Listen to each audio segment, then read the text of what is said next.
Peace, and blessings. This another day, another time in the newsroom. This is a serious show. This is about our future, our health, and modern science.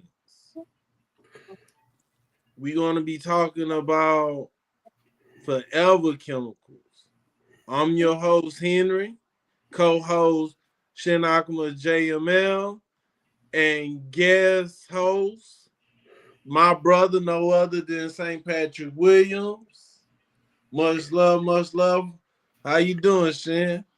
Hey man, you already know it's a good day in the neighborhood. I mean, in my neck of the woods, you already know what went down. We don't even gotta tell folks; they probably already seen it. Yes.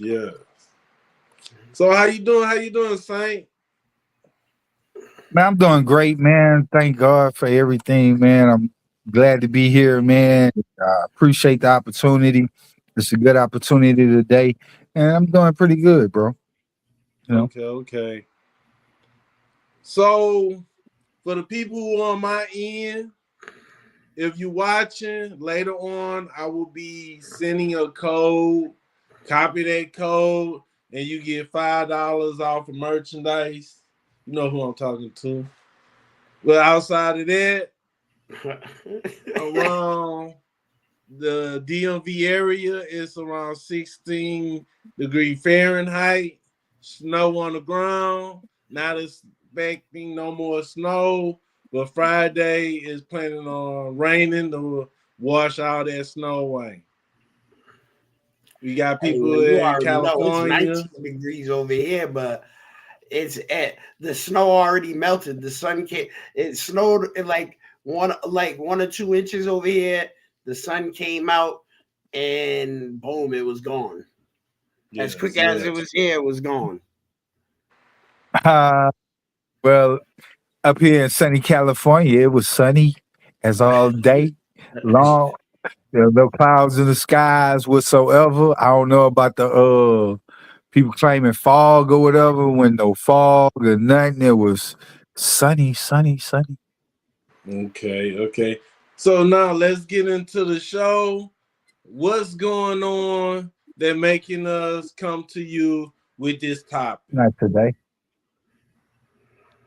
The EPA has approved what some call forever chemicals as pesticides. In November, the agency announced approval for cyclobutyfluorum and isocycloserum. Cyclobutyfluorum is approved for romaine lettuce, lawns, and ornamental plants, while isocycloserum can be used on a wide range of crops, including leafy greens, citrus, small grains, turf, and ornamentals. Advocacy groups, including the Center for Biological Diversity, have criticized the approvals, calling the chemicals PFAS. PFAS, per and polyfluoroalkyl substances, are notorious for persisting in the environment for decades or even centuries, accumulating in water, wildlife, and humans, and causing health risks such as liver damage, hormone disruption, immune suppression, and cancer. Within the EPA's pesticide program, they do not have a unified PFAS definition for all substances, and they treat chemicals on a case-by-case basis. With the definition from the OECD, Organization for Economic Cooperation and Development, technically, these pesticides do not meet the criteria for PFAS. Their 2021 definition says that PFAS are fluorinated substances that contain at least one fully fluorinated methyl or methylene carbon atom, or because their fluorine atoms are only partially attached to carbon and not fully. Still, the EPA says they are safe when used as directed. Critics, however, including the Center for Food Safety, argue otherwise, highlighting risks such as isocycloserum's toxicity to bees and aquatic life. The Center for Biological Diversity stated that with isocycloserum, the EPA found that vital pollinators could be exposed to 1,500 times the lethal level of pesticide just by collecting nectar and pollen near treated fields. What's your opinion on the newly approved pesticides by the EPA? Let us know in the comments. Yes. For profit, commercial property, food that we will be eating today, tomorrow, the near future, is getting chemicals sprayed on it to destroy pests. But while it destroying pests, it destroying pollinators. Prime example, you have wasps, you have bees, honeybees, and several other types. These chemicals not just go out the pests, they also could affect us, the receiver, the customers. We're going to go into what is forever chemicals, where it came from, and the harmful impact. We got these big corporations. It's all about the dollar bill, y'all. So what y'all feel about the EPA approving forever chemical pesticides? So we actually paying people to approve our own death.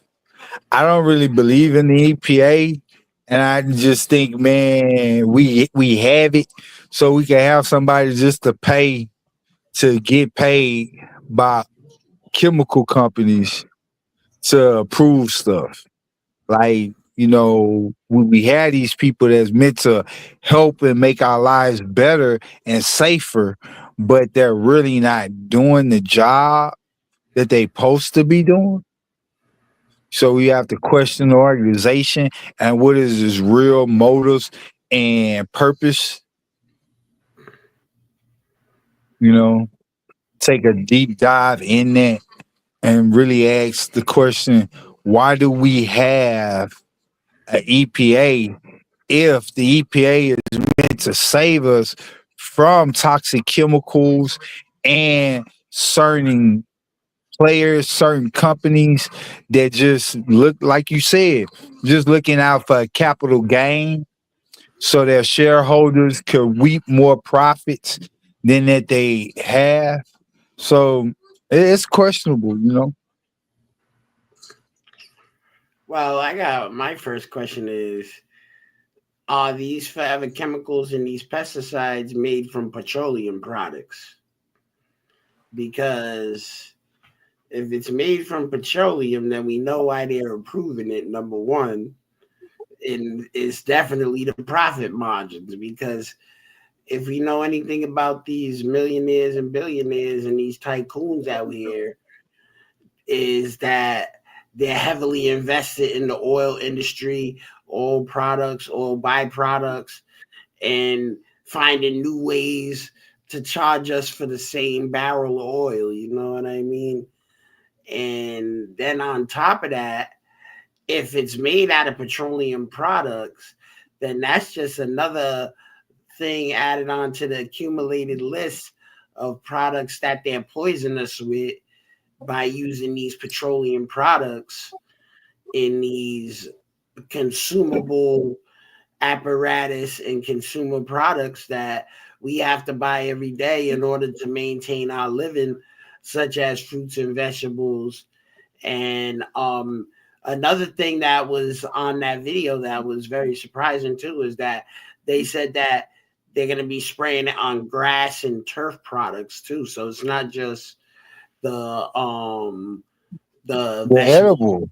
It's actually people's lawns is going to be starting to get sprayed with that stuff too. Yeah. And we remember Roundup, where they got commercials talking about how you use Roundup, you could have a lawsuit. They're going to come later on years and talk about this same chemical. You have people in China and other countries, when a certain bug like cicadas, that's the name of it, cicadas, they come out a certain amount of years, and when they come out, some people could eat them for the protein. But in America, they made sure on the news to tell people when these bugs come out, don't eat them because of the pesticide they got put in the ground. So these pesticides and these chemicals have profound impact on our environment. So now you did hit a good question about if it's a petroleum-based product. So let's go into the history of where Forever Chemicals started. In 1929 in Chicago, people kept mysteriously dying inside their homes. It took 15 deaths for the authorities to realize that these people were getting killed by their fridges. Because fridges back then were no longer just boxes of ice. Instead, they relied on a chemical, looping through the back to stay cold. And the best chemical for this job was methyl chloride, a toxic and virtually odorless gas. So if it somehow leaked from the fridge, it could kill you without warning. Other fridges used flammable gases instead, so a leak combined with a spark from the stove, and your house could suddenly go up in flames. So one company tried to solve this problem, but in the process, they accidentally created a seemingly magical substance. Soon, it made its way into a huge range of products, which were so popular, they ended up in nearly every home in America. But what people didn't know was that these products came at a price. The chemicals used to make them were being released into the environment, slowly poisoning everyone on the planet. In 1936, a chemical company called DuPont set out to find a safer alternative to the gases used in fridges, one that was neither toxic nor flammable. Their lead scientist on the project was a 27-year-old chemist named Roy J. Plunkett. He was experimenting with a gas called tetrafluoroethylene, or TFE. It's a pair of double-bonded carbons, each bonded to 2 fluorine atoms. One morning, as Plunkett was setting up a test, his assistant picked out a cylinder full of TFE and twisted the valve. But nothing came out. Plunkett thought the gas must have leaked, but the cylinder still weighed about as much as a full one, so he grabbed a saw and cut the cylinder in half. Inside, he was shocked to see it was full of a white, slippery powder. So what happened to the gas? Well, what the chemist reasoned was that under the high pressure of the cylinder, one of the double bonds between the carbons in TFE must have broken.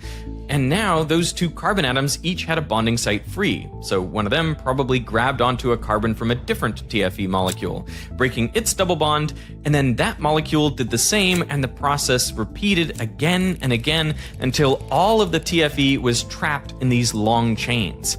The gas had polymerized into polytetrafluoroethylene, pouring water on it, but the water just beat it off. So he tried acid. Again, nothing happened. Then he tried the strongest base he had, but that wouldn't melt it either. Plunkett went through all of the solvents in the lab, but the powder remained intact. It wouldn't melt, corrode, or react with anything. It was seemingly indestructible. The reason it was so indestructible was because of this bond, the carbon-fluorine bond. See, out of all of the elements, fluorine is the greediest, the most electron-hungry atom. Its outer shell is a single electron away from being complete, which would make it perfectly stable. So fluorine really, really wants that electron. And because it's so small compared to most other elements, the protons in its nucleus can get close to the electrons of other atoms. And because of their positive charge, they pull on them really hard. So near a carbon atom, fluorine grabs onto one of the carbon's electrons to complete its outer shell. And this keeps the 2 atoms bonded together. But the fluorine isn't done there. It keeps tugging on the carbon's electrons, pulling them closer to itself, which makes fluorine slightly negatively charged and the carbon slightly positive.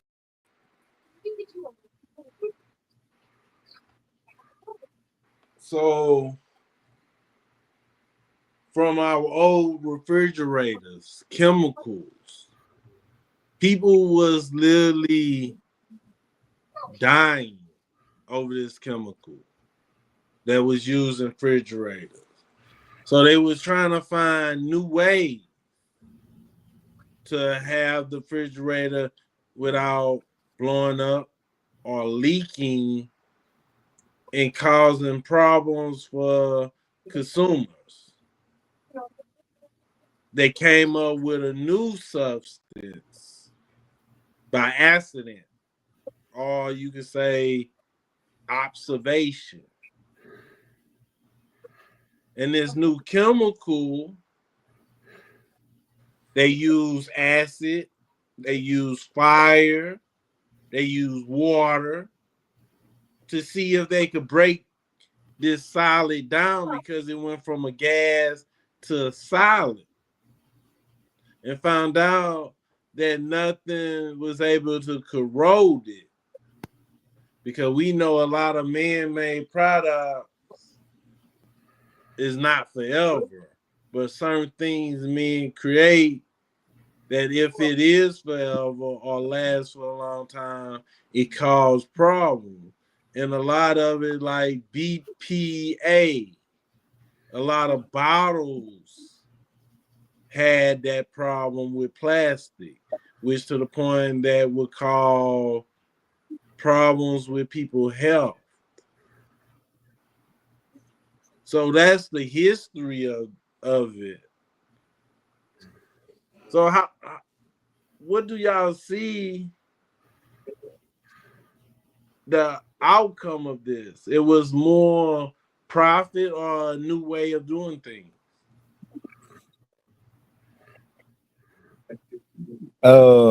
With everything you have light and dark, so you have good and bad, right? You got where it preserves things, because you know, I know you didn't get in depth on what all the stuff that came from the chemical, or how the chemical, what's its name of it right now, but when you have chemicals that men are trying to make the world a better place, and you create something such as this, you have to ask, what is it good for? Right? What can it be? What can it be used good for? Right? We know that it was used to store refrigerator fluid in the valves without causing it to leak, so people could be able to have fresh foods, right? Now we're finding out that the same chemical that's running in the back of your refrigerator maybe is the same chemical is going to be on the inside of your refrigerator, keeping your food preserved, or on your grass outside to keep it preserved. You know what I mean? Or the fruit, or the trees, that we have to ask, what is all the purposes? We know that it kills honeybees, which is, like you said, the pollinators, the butterflies, and the bees, which, if we get rid of that one single insect, all of mankind, mostly all animals that rely on trees, that are pollinating trees, which is all our fruit trees, we're gone. If the honeybee is gone, the human beings are gone off the face of the earth. So, well, there's on that note, the Chinese already was working on that. They got drone bees already that they can pollinate with the drones. They got drones for that. That's like the size of real bees, but they're really like little drones, but you wouldn't be able to tell. They look just like bees too, but they do the job of the bees. Remember, the AI can see, this is the thing about the future. The AI is going to be able to subjugate those type of problems, and that's why. But you don't have honey though. Oh, that you don't have the natural medicine of honey. See, that's the thing we got to realize, right? It's going to be able to, they can make anything synthetically, right? And just because it's synthetic, it doesn't mean that it's artificial, right? Just means you're accumulating something by unnatural means. Like, so if they got the honeybees that can go around and pollinate, I don't think turn the pollen that they collect into honey as well, because that's the function of a bee in the natural environment. The only thing that's different is an AI run and generated. Now with the forever powder, that is even more crazy of a substance, because you got to think about everything that they can do with that, right? If they can make it, grass is going to be always healthy. And what if it's like now the grass can grow when it's like today, like if it's snowing out and stuff like that, because we know that Teflon is not, it's not broken down by heat or the cold either. Yeah. That's why they wanted to use it on like turf, like so in places like Las Vegas, out there in California in the desert, they can put plants out there, spray them chemicals on it, and now the plant is going to be able to resist certain type of sunlight.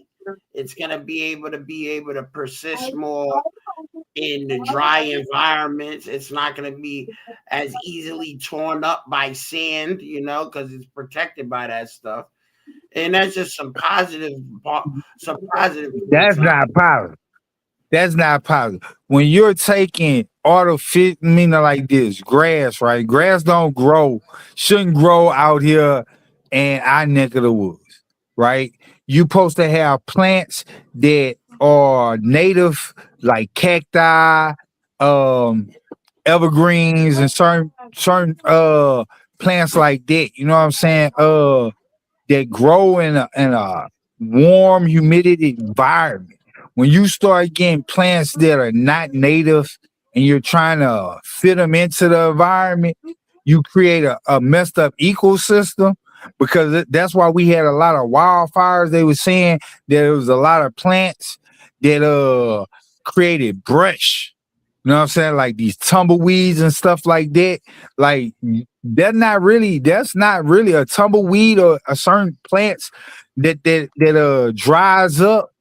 Is not native to California. So we had an infestation of certain plants that weren't native. They just looked at ornamental.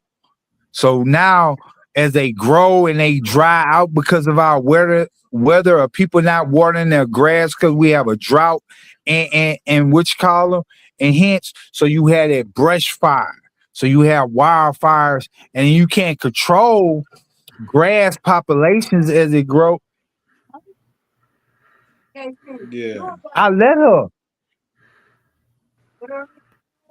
You two kids.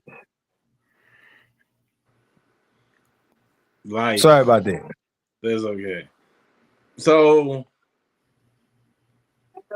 we see where the chemical came from, but to use the chemicals at the first step, we got to figure out why.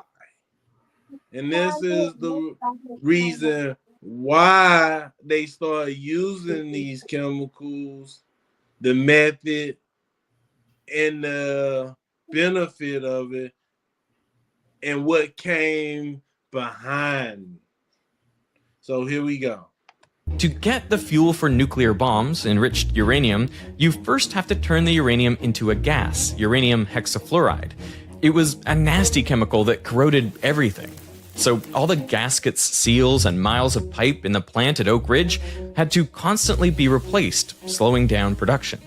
But then DuPont was like, listen, we have this seemingly indestructible chemical, right? It doesn't react with stuff, it doesn't corrode, so maybe we can try and use it against uranium hexafluoride. So they get a bunch of this powder, they cram it together under high pressure to create these cakes, essentially. Now you had a solid of this material that you could machine into gaskets and cylinders that you could push into these pipes. They put these tube linings into the pipe, and boom, it works like magic, like a charm. The uranium hexafluoride was no match for this magic material. As Gordon Fee, the manager of the nuclear weapons plant, put it, there was never a substitute considered, as far as I know. The material worked so well that the Army wanted to use it for everything. The same gaskets and seals were installed into fuel tanks and airplane engines to protect them from oil and water. And weapons manufacturing plants no longer had issues with the corrosive nitric acid needed to make explosives. DuPont saw the potential too, so they trademarked the material in 1944. They didn't trademark it under the name polytetrafluoroethylene, because admittedly, that name kind of sucks. So they took TE from tetra, FL from fluoro, and then they had a bunch of these other miracle materials, rayon, nylon. So they took ON from the end of those, and boom, Teflon. If you was raised in the 70s, 80s, early 90s, you would know this mob figure named John Gotti. His name was the Teflon Don. And it was because he went to trial and they was trying to convict him, but they wasn't able. Nothing was still. And from there, we got pans that you could use on the stove that don't get scratched. You got plastic that made of this material that cover your food in the refrigerator. You have clothing, fire retardant clothing, foam that cannot break down. It takes over thousands of years to break down this substance naturally. And while little pieces do break down, it leaves a footprint in the air, in the soil, in our body, as far as our immune system, our digestive system, our blood. So some people scrape them pans. When I was cooking once, someone told me like once that skillet or pan is scratched up, you don't want to use it no more. Because some of that chemical coating is scratched, and as you heat it up, it could seep into the food.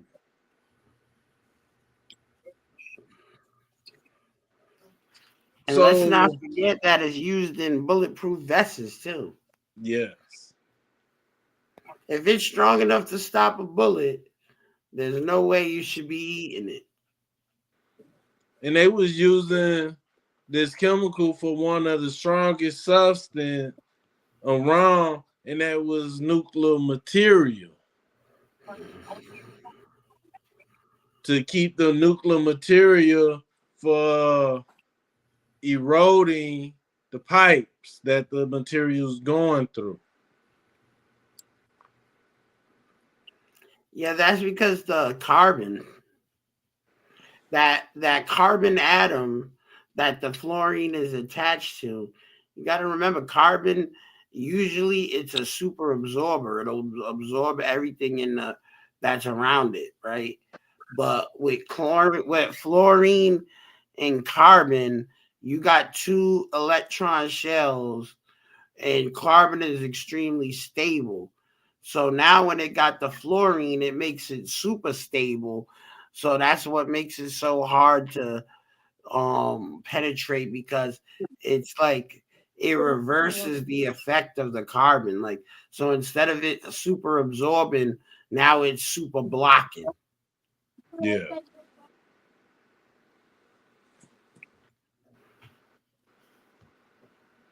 So do y'all think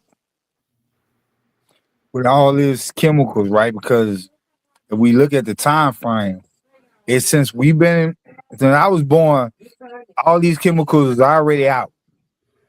It was already in the water. It was already in the air. It was already in the soil. Right? I've been exposed to it majority of my life when I'm 42, right? Pushing. So I don't know too many people in my age range right now having major ailments and stuff. But the generation that came before me, a couple people that came before me, high risk of cancers, right? High risk of prostate problems, um, stomach cancers, um, a lot of, I'm not gonna say too much lung cancer, but definitely the stomach cancer, the pancreatic cancers, and the prostate cancers, right? High up, high up there. With all the gentlemen that I grew up with around older men, you know what I'm saying? These are the issues that they majority had. You know what I'm saying? So by me being an African American, you know what I'm saying? On that statistics, what we look at overall. You know what I'm saying? You know, is this really been hurting us in our lifetime? You know what I'm saying? Like, what's the effects that's been hurting us in our lifetime? And do we have substitute chemicals that we can replace? You know what I'm saying? To replace these chemicals with, so we could get the same benefits, or there are alternatives that we could offer or that we could find out about, that we could offer farmers. Hey man, instead of spraying your crops with this, is there something else, maybe organic? Like you take a gang of cicadas. I know there are certain plants that you could spray over your crops. They insect propellants. You know what I'm saying? Other insects don't like the plants. So that's why you plant them around your crops so other insects won't like them. You know what I'm saying? Can we offer or find out what other substances that they have that could be alternatively substituted for this, you know what I'm saying, for these crops, for these pesticides, for these chemicals that we could offer, or other things that we could do instead of coating them our pots, instead of coating them, can we go back to, you know, maybe the best way is going back to the, what's that, cast iron skillets and pots and stuff and coating them or baking them again? Is that, yeah, putting them in oil and going that way, baking them in oil. So is that better off than using the Teflon pots? What are the alternatives that we could find out to help us cope with other people using these things, so we could lessen and minimize the exposure of it? You know what I'm saying? And pass that knowledge down not only to our loved ones, but to our family members, so we can all have a better understanding on how to help ourselves to prevent ourselves from causing these chemicals of overabundance and toxic effect on our bodies. Like brother was saying, that you know you got to use certain spices to help you flush your system out. You know what I'm saying? And that helps, you know what I'm saying, minimize the exposure and the toxicity in your body. Yes. We done a show a few shows ago talking about bioplastics and how plastic enter into the water system and also in the air. Came up, Shinakma, break it down with the turmeric. We was talking about turmeric earlier. Yeah, well, you know, because a lot of people don't understand like how the biochemistry works, right? Your body and the anatomy of a human being, your immune system, and your, like, which is your self-defense mechanism, how your body destroys and removes toxic waste products out of your bloodstream and out of your tissues. And turmeric powder is one of the most potent substances on the planet because it has the ability to stain the inorganic material with its own organic compound, and it becomes identifiable by your body in order to be able to clean it out your body. Because because you got to think about it like this, right? These PFAs and these plastics, these forever chemicals, these microplastics, your body can't identify them because they're basically clear elementally. Like, you got to remember, they're stable molecules. They're not unstable. So when they go in your body, it doesn't have any immediate effect. You know what I'm talking about? Like, if you eat the microplastic or these chemicals like Teflon, your body is not going to have a reaction because it's invisible. It's not an organic compound. It's a chemical compound. And then as soon as because it has no baseline reaction, remember, our whole bodies is a chemical reaction, chemical response. So when you eat it, it goes in your stomach, in your mouth, in your saliva, and your stomach acid, and it doesn't react. Your body cannot identify how to remove it. So your body doesn't even know it's there. But with the help of the turmeric powder and other various spices, it will remove those things out of your bloodstream too. And using other things like coconut oil, because coconut oil has a unique property that it displaces inorganic material from organic material, and it captures it inside the oil. So it helps you to also remove it out your body. And that combined with the power of the turmeric powder, because turmeric powder also chemically binds with the saturated fat in the coconut oil, making it so that way when it grabs it onto these chemicals, and then when you go to the bathroom, it removes it out. Zing, goodbye. Because the oil displacing it out of your blood, meaning it's separating it in a way where your body can identify that that's not part of your blood, and then get it and then move it out of your body and your tissues. So that's why you always have to make sure you're using organic, effective ways of using biochemistry, how chemicals work, how certain elements attach to other elements, like how they were saying the carbon in those atoms wants to attach onto the other links. And the turmeric in the coconut oil give it the ability to attach on, but it gets captured in a way where it neutralizes the effect of the chain. It neutralizes the chain because it will cause, like everybody, if you've seen coconut oil, you've seen how coconut oil, when it gets to, if it's a little bit lower than room temperature, it becomes solid. You know what I'm talking about with coconut oil?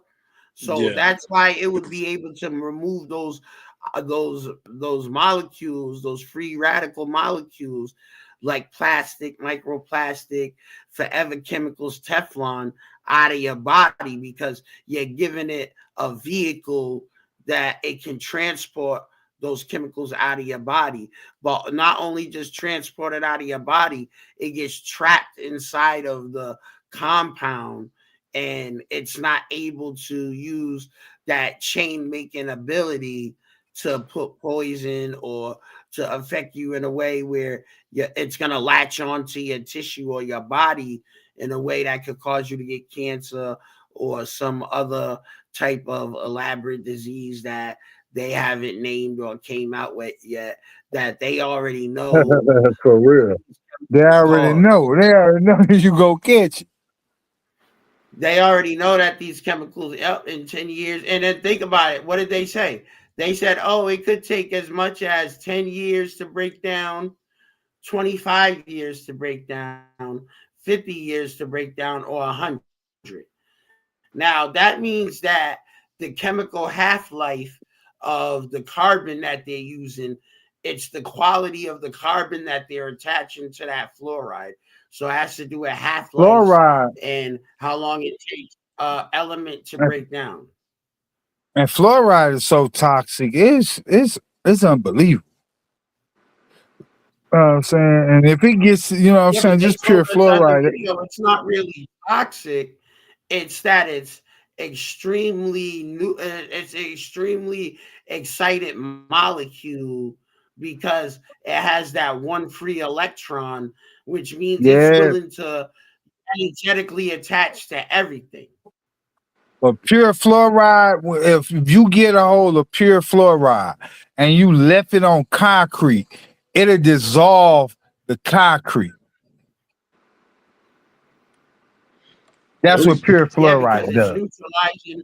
It's trying to do everything in its power to neutralize the electric charge of negativity in the outer electron shells. So Yeah, it'll break it that's why down. it dissolves stuff because because it's breaking it down at the molecular level, and it seems like carbon is the only thing that it can attach to that it neutralizes that effect. Yeah. Let's go into the different forever chemicals.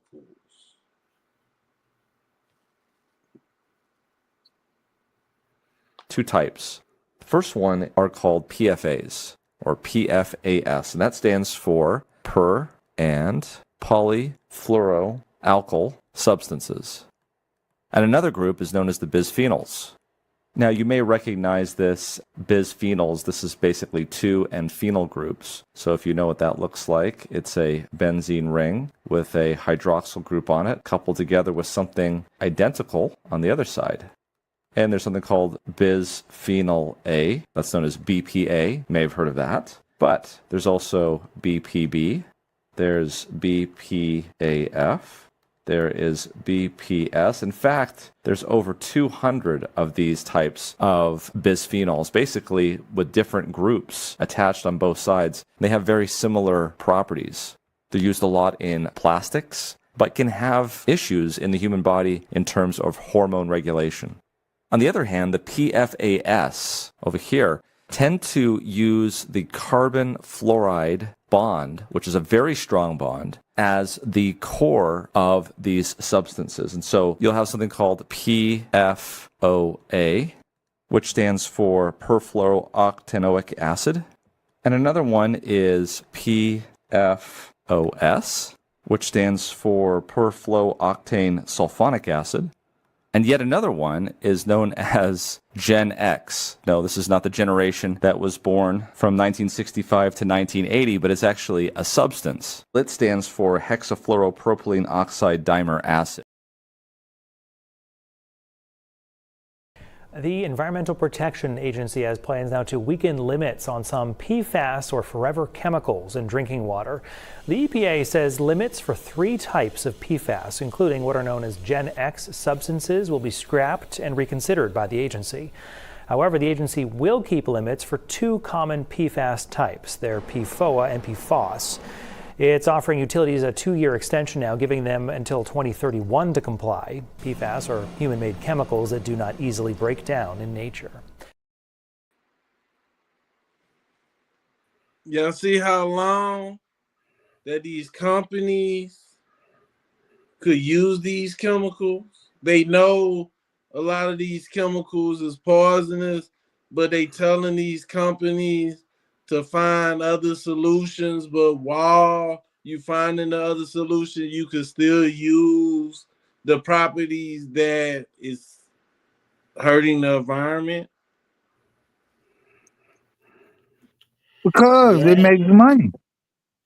And it's funny too that they would say that because on that other side with that Bismol, that's Pepto-Bismol, right? Like, you know what I'm saying? When people got a stomach ache, you drink that. You know what I'm saying? To neutralize the acid. So you got to realize, like, so it's neutralizing acid. So what about when you're eating food and you're not trying to neutralize the acid? Now it's going to be more foods that naturally neutralize your acid. then your stomach acid becomes weaker, your digestive tract gets weaker, then you start getting these stomach and bowel problems.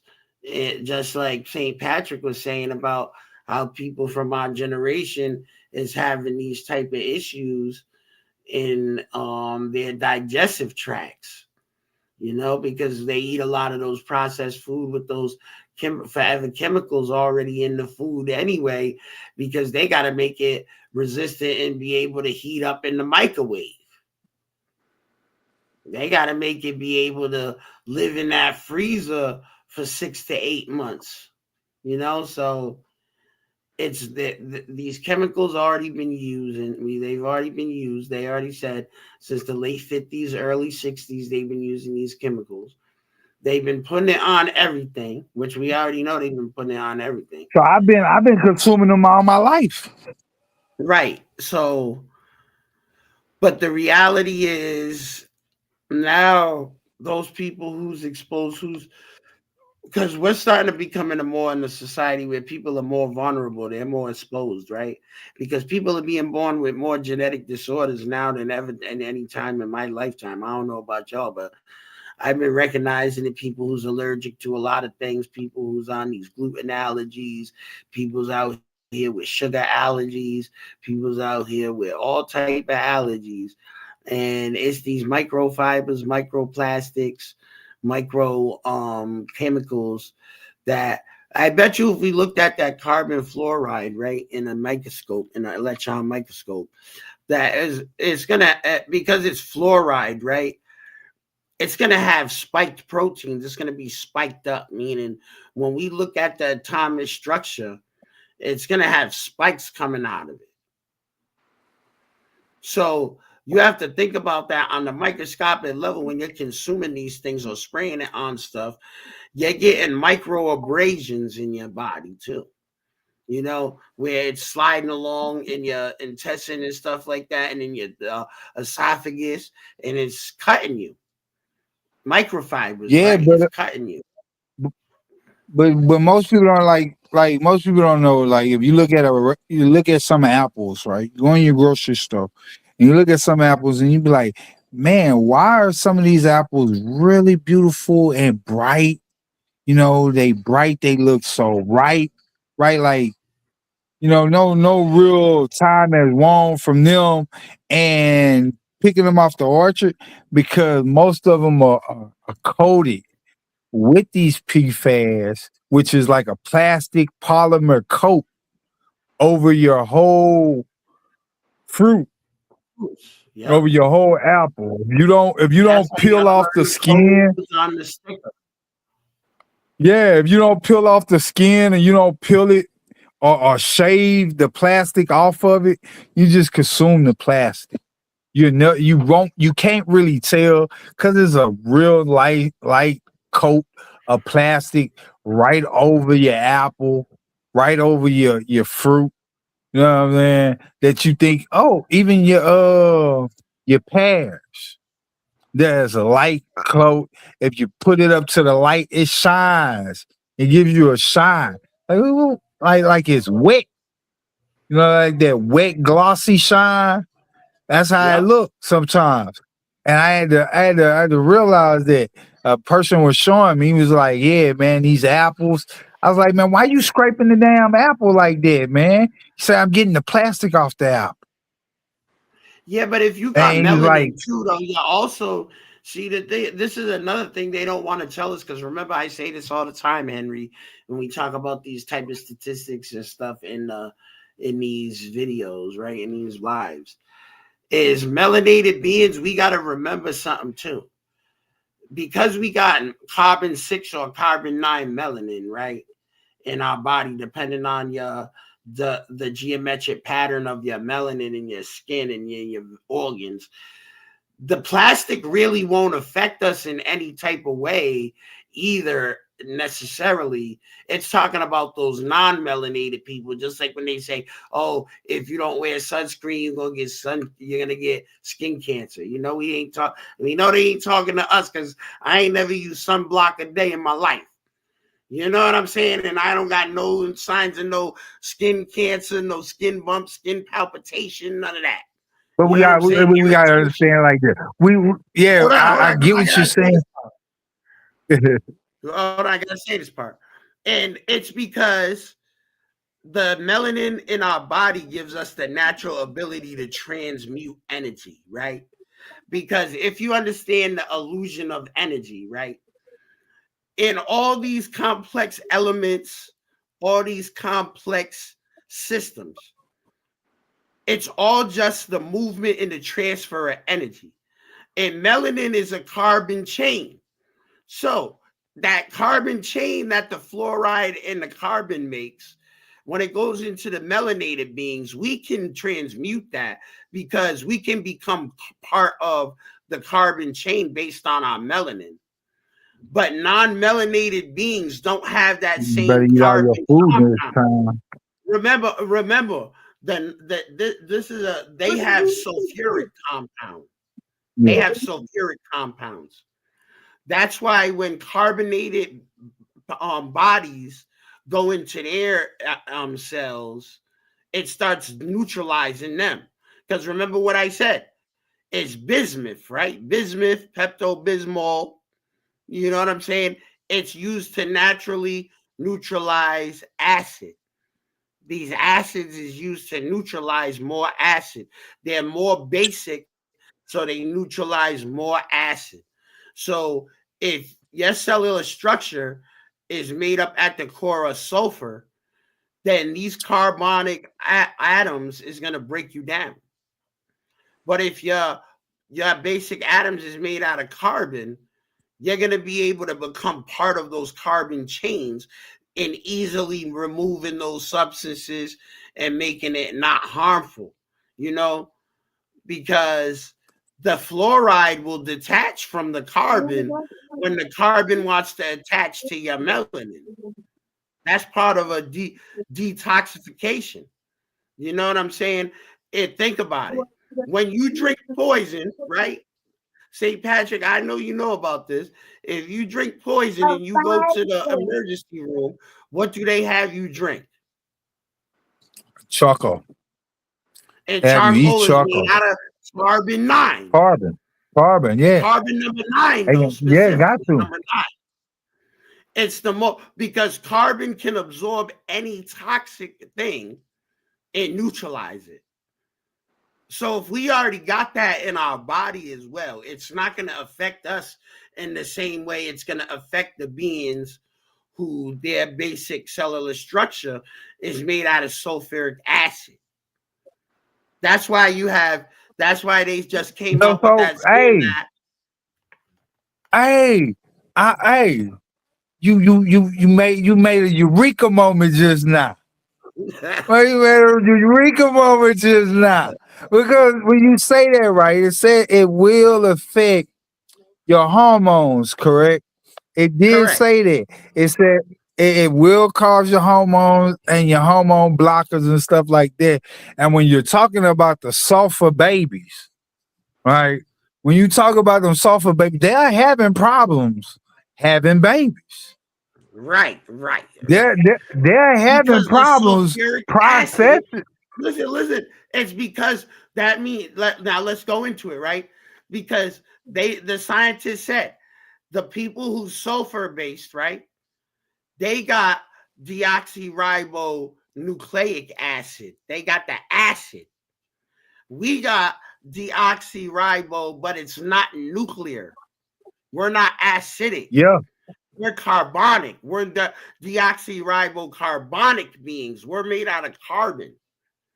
You know what I mean? Like the universe itself, we're made out of carbon. Carbon 6, you know, like it says in the Bible, 666, 6 protons, 6 neutrons, 6 electrons. But then you have also, which that's carbon 6. Then you have carbon 9, which is the highest level. That's 669, where the electrons is 9 in the outside. So remember what it said about that fluorine. It's going to attach on to that electron, but it's going to try to get close as it can to the proton center of the carbon.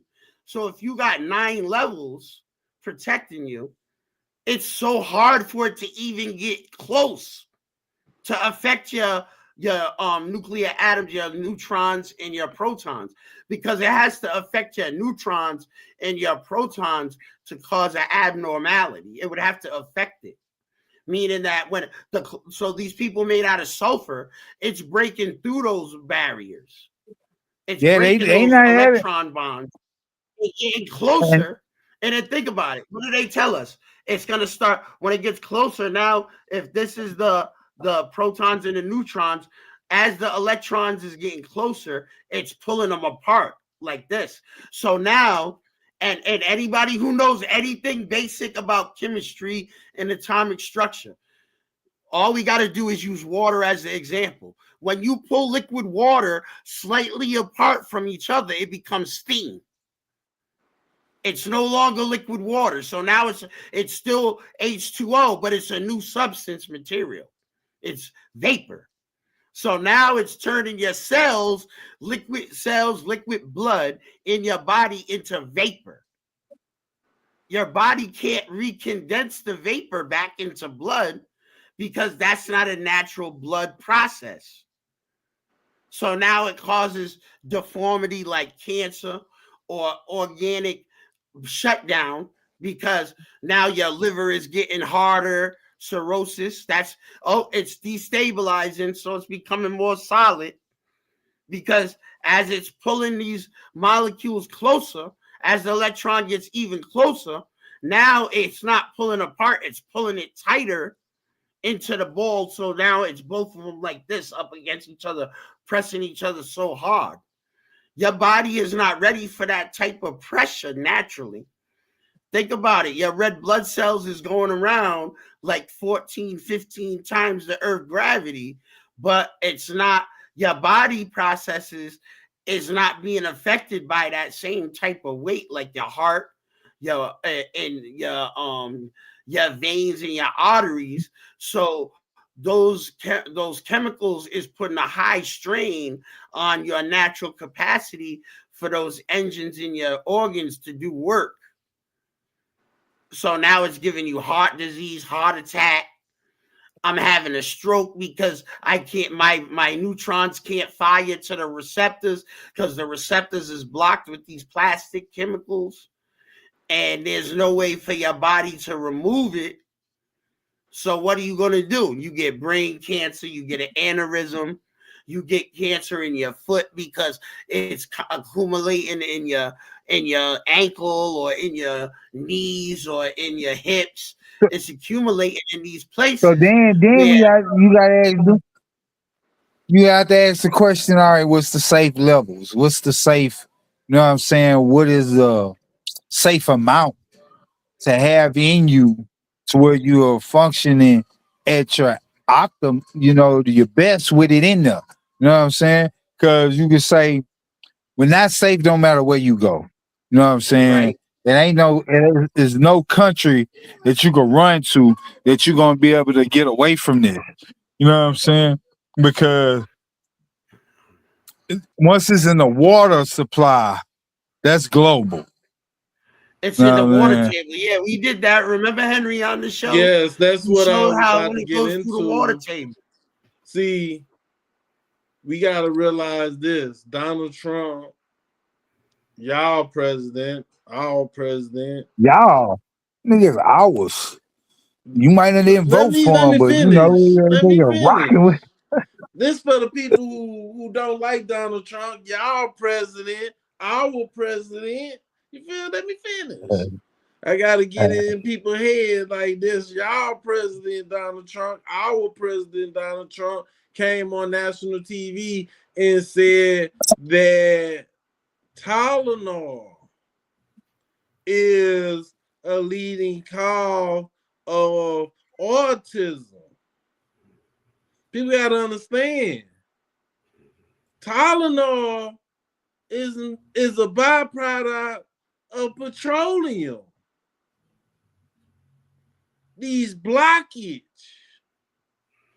the brain, electronic charge to your body, you thinking that you don't feel the pain. No, it just stopping your 7:01. brain from interacting with the pain. The pain's still going on. You just not connected to it. You got to realize something, right? This is what we got to realize, right? Because I got a certain health condition that allows me to understand in a higher capacity of consciousness of what's going on, right? And I have a thing for you guys that you didn't even think about, right?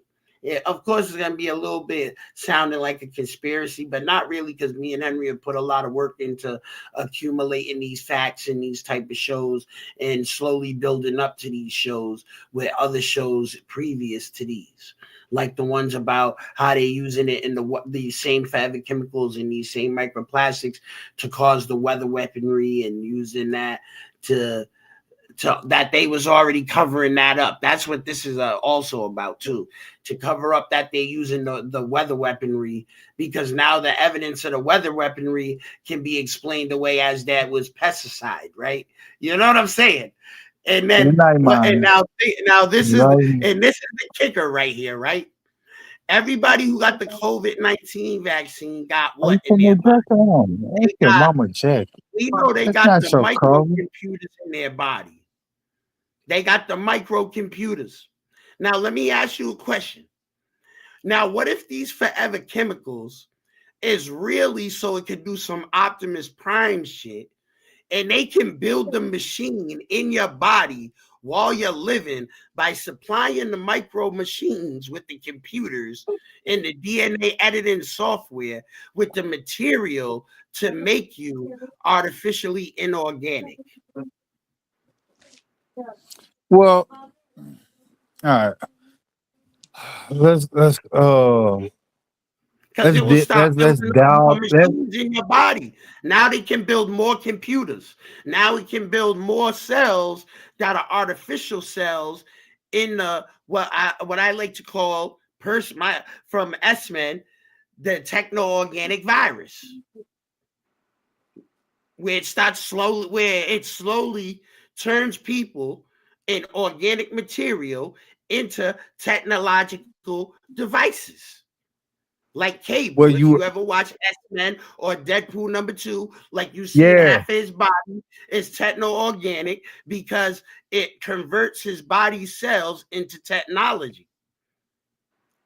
That's how they're going to be able to control using the 5G. You know what I mean? The Skynet AI 5G that China already got. I'm telling you, it's all intermixed. It's part of the solution of them with their behavioral problems, trying to correct people's behavioral problems, trying to get people to eat healthy food and stuff like that. So now they're spraying the healthy food with the chemical. Now everybody thinks they're eating the organic food. I'm eating these apples. I'm eating these berries. I'm eating these melons. I'm eating this salad. But really, they're giving the machines in their body, especially if they took them vaccines with the CRISPR technology, crispy. Ain't that what we call fresh fruit, fresh vegetables? It's crispy. It's crisp. You know what I'm saying? So that's building up the technology in your body so your organic material stays fresh from an artificial substance, maintaining your cellular structures. Telling you, through what? Electromagnetic, your phone, your Wi-Fi. If we already look, I read a book recently, right? A little short book, and it was saying how all human consciousness around the world, white, black, don't matter what we are, we're all connected, just like the Matrix. We're already connected to the machine. We already is feeding. The earth is already ended. This is a year, like way in the future. but it is projecting into the past because it only has past information. It doesn't have new information on human beings. So it only could project past information up to its creation. So we're all hold on, let me say something about that, because I feel like those people are having a lack of insight. Because if you listen to what Agent Smith said in Matrix, yeah, we know. Already. Hold on, when he was talking to Morpheus, he said that they tried to project future realities on the human consciousness, but it wasn't. But they found out that it made humans more volatile, more extreme, the further in the future that they let it go. So they had to project onto the human psyche the time when the human the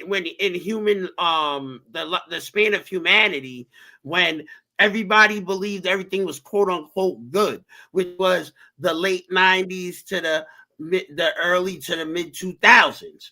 So that's what it's projecting onto our reality. Now understand, the future is always going to happen because the AI cannot predict human ingenuity and creativity, but it can allow those certain things to infiltrate into the reality as long as it doesn't affect the overall reality itself, the way it's projected. Notice that it uses things as the culture to keep us trapped in that 90s 2000 window. That's why it keeps that's why it's coming back around. Understand, that's why what people was doing in the late 90s, early 2000s is starting to come back around right now.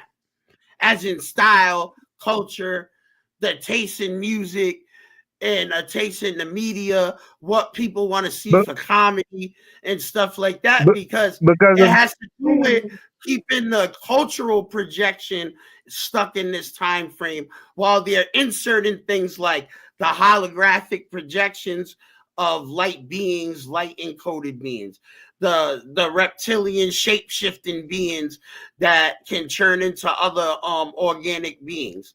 Then you got agents in the Matrix like Smith, who these people are really just here because they're pre-programmed to be the system's law enforcement, but not actually enforce the laws, but enforce the Matrix ability to project the reality on the collective consciousness. You know what I'm saying? Yeah, that's exactly what I'm saying. That's exactly what I'm saying. Right now, that's what we're in, and we're doing it right now without us actually being conscious or us rebelling against the system, because we are noticing your music's fake, your artwork is fake, all your architect is old. You know what I'm saying? It was created way back in the gap. When I mean way back in the gap, by melanated people that y'all are recreating and trying to copy off of. You know what I'm saying? Rename it. But the Matrix needs that. It needs that mundane, everyday life projection. Gotta get up, go to work. You know, the machine aspect of living. You know what I'm saying? Every day you got to wake up, go to work, come home, take care of your kids, go to bed, get up, go to work, come home, take care of your kids, bring your kids to football practice, bring your kids to cheerleading practice squad, go bringing them to the after school program, coming home, go to bed. They want you to do all these things because it projects the machine scheduling, right? Yeah, by feeding us the plastics and stuff, helping this battery. Right. You know what I'm saying? Right. Helping the battery neutralize some of the effects. We got to. That's the thing about evolution. And human beings, real human beings, not NPCs, not non-player controlled people, right? Not the people who consented to be controlled by the Matrix, right? Now, the people who's not in that bubble with the rest of reality, right? 85% of reality. That gives you another 15. That gives you 15% of the population. 10% of that 15% is transitioning, meaning that they're still stuck in between. They're still stuck in between, understanding that they're free from the matrix, but they're still stuck by certain chains of attachment that they have that they love about the matrix, right? Like if some people that's diabetic like eating cake. That's how maybe they already have the ability to be detached from the matrix, but the matrix knows that that's how it can keep them attached. The love for the cake, the love for the sweet stuff, the vice, right? Your vices. But when you're able to transmute the energy, remember, the human body naturally is an adaptogen. It's adaptable. It's mutable. That's why when you work out and you lift weights, or you do karate and you punch the boards, or you punch cement, or whatever you do in your training, you're destroying your body so it comes back stronger. So that means that the human body is a totally adaptable functionality when you're using it in that capacity, right? So that means that those people who's meant to evolve in this condition, they'll evolve to the next level, while everybody else is going to be stuck. Like the meme. They're the best meme to show. The sheep, But see, all the white. Hold on. All the white sheep in the picture with the one black sheep in the middle. You can see him. You see he's different. You know what I'm saying? And that's what and to be honest with you, the government in these systems, that's who they're looking for. They're not looking for these mundane, everyday people. They're looking for the ones who's like us, that are able to see it for what it is, transmute the energy, and transform into something greater through the metamorphosis, right? And overcome the environment. Because what does it mean, survival of the fittest? To adapt and overcome your circumstance. So if you can't adapt and overcome the circumstance, then there's only one other choice, right? Because because God, right? Well, let's break down the knowledge. God, generator, operator, destroyer. Well, all operators. Everybody in the existence is an operator. But you either are generating the energy or being destroyed by it. Yeah. And these people who can't adapt is being destroyed by it. So now, before we go more into the subject, I wanted to bring up tragic events that occurred in Rhode Island, and that was at Brown University. Let's put our head down, moment of silence for a little bit. Okay. Let's get into details, and we're going to discuss more. 2 people have been killed and 9 wounded in a shooting in a classroom at Brown University in Providence, Rhode Island. Police were scouring the campus along with nearby neighbourhoods in a hunt for the shooter, who opened fire in the engineering building on Saturday afternoon during final exams. This surveillance video, released by the Providence police, shows who they believe to be the suspect, dressed in black, walking calmly away from the scene. Police released the video in an appeal to the public to help find the suspect. He's going to be wearing dark clothing. You're not going to be able to see his face. Dark gray or black clothing. And some of the witnesses have also told us that he may have been wearing a camouflage gray mask. That is unconfirmed. But if anybody should recognize this person in any way, seen him earlier, recognize his gait, obviously we want to know about that as soon as possible. Investigators were not immediately sure how the shooter got inside the first-floor classroom. While outer doors of the building were unlocked, access to rooms used for final exams required badge access.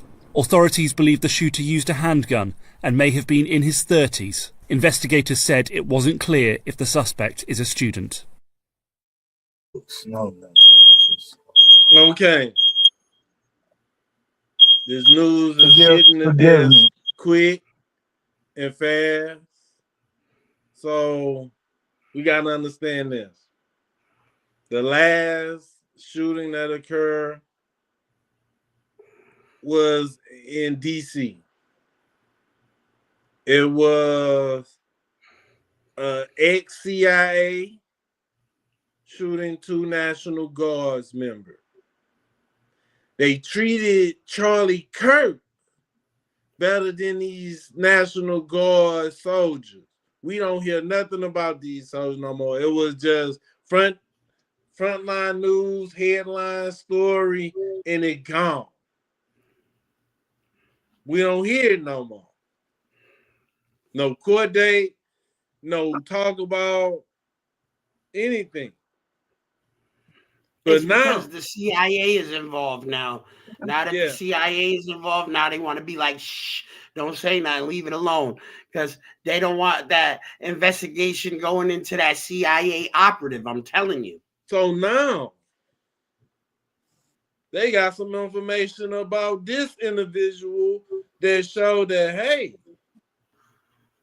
this individual was part of the military. Person of interest in Brown University shooting, served in Army. Worked at Arlington National Cemetery. Let's get this understand. Hey, Henry, I was going to ask you a question. Is way in Virginia. What is this man who worked at a cemetery, ex-military, doing in Rhode Island? Hey, Henry, let me ask you a question. Because from what I remember, isn't it true that to work if you're in the Army, to work at the Arlington Cemetery, you got to be special forces, right? Because you're protecting the tombs of the unknown soldiers, right? I know is you gotta have connections, you gotta know people. And you gotta be on your your S game, not even A game. You gotta be on your S plus game. You gotta be special forces. The first thing that stands out for me is LinkedIn.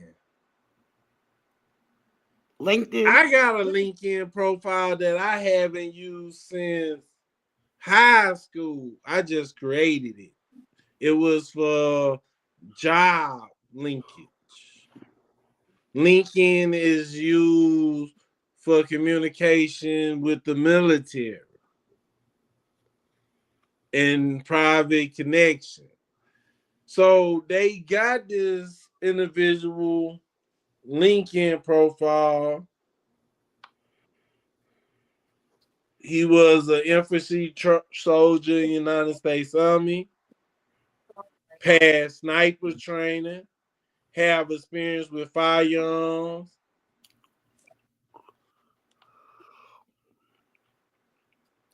Also received a good conduct medal, participating in security duty near the president and assist with funeral ceremonies. Yeah, I told you. See, they're not trying to come out right and say it. That man is special forces. You can't be a sniper and not be special forces, bro. All right. So let's look at the report. The report says 2 people and 9 injured. Right? You're saying a special forces person targeted 2 says it right there. people. It says it right there. All right, we go ahead. I was we get. I'm just trying to get y'all to see the headline so you could try to read off into. We get that he's special forces. We got that, but he only knocked off 2 people. No, he shot. Yeah, but he shot 11. No, what he's saying is this. What's saying is 2 this, died. like, okay, it's like if somebody coming into my home and I directly know the person is coming into my home and I'm carrying a pistol, I'm aiming straight for the head to knock that person out. You're not coming into my house. If it's a police officer, we know exactly. Let me blow up big screen so we'll see our face.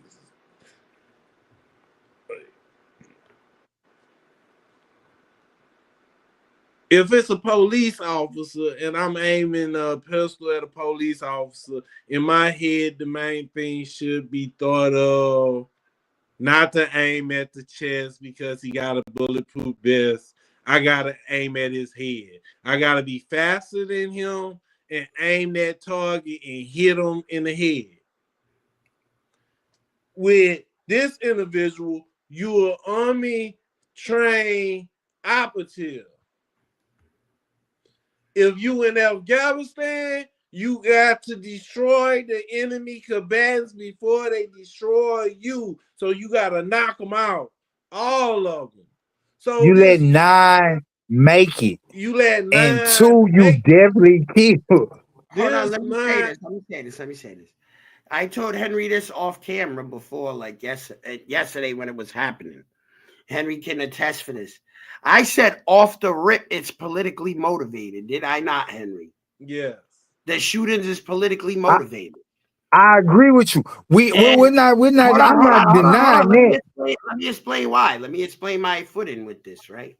Because how Henry was attaching it with the National Guard incident in DC, right?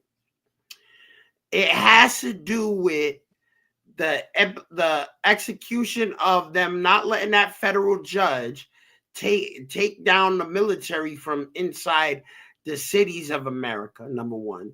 Number two, those people that they were shot and killed, I feel like and this is just my opinion of a prediction of a vision I had about this when I first heard about it going down, is those people was saying something about Israel and Gaza. They was against Israel, those people who was killed, the ones who was hit and killed. They had to have been saying something about Israel. And then Henry brought to my attention that they was majoring in financial and economic sector type work, meaning that they was able to go and investigate where the money is at. Now think about that. If they're against Israel and they're about to graduate from Brown University is one of the top schools in America. You got that on your resume, you're getting hired. You're going to be able to go into these companies and cause a change by looking where these companies is corruption and it's blackmailing, blackballing, coercion, and all type of bribery going on, kickbacks, etc. That, remember the Doge team was them. They was kids that was only like 24, 26 on the Doge team. And you seen how much fraud and how much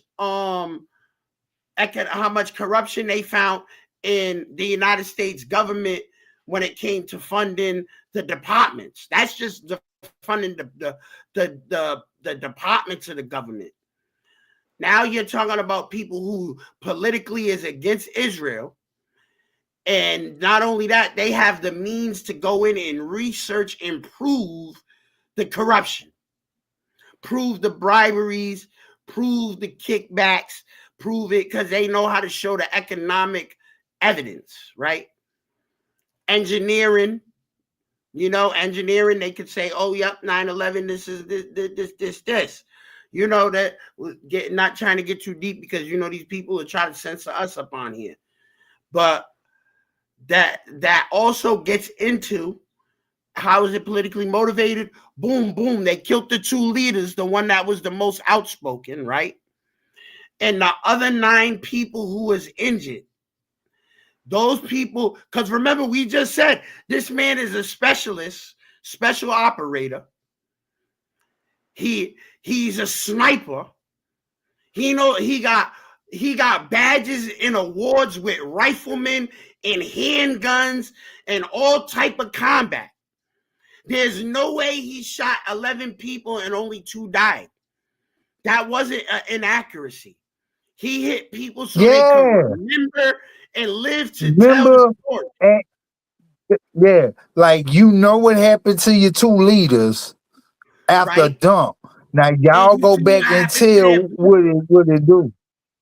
And then the people who got shots are gonna be like, yeah, man, now they're gonna they're gonna flip their side now. Now all of a sudden they're pro-Zionist, pro-Israel. You see these people promoting them people. And hey Henry, what did Netanyahu say? That's their defense against the woke right? Yeah. And Brown University is a woke university. They're woke over there. They're extremely woke over here in Rhode Island. It's a blue state. You know what I mean? Highly democratic. Wealthy people who's democratic, not Republican. You know what I'm saying? And that's that goes back to, you know, the banks and all that, etc. I'm not gonna get too deep. If you know, you know. If not, do your research. Just like why they killed who they killed on the Titanic in order to get the Federal Reserve law passed. You know what I'm saying? Killing John Astor and the dude who created Levi Jeans, killing them because they didn't want to go off gold standard.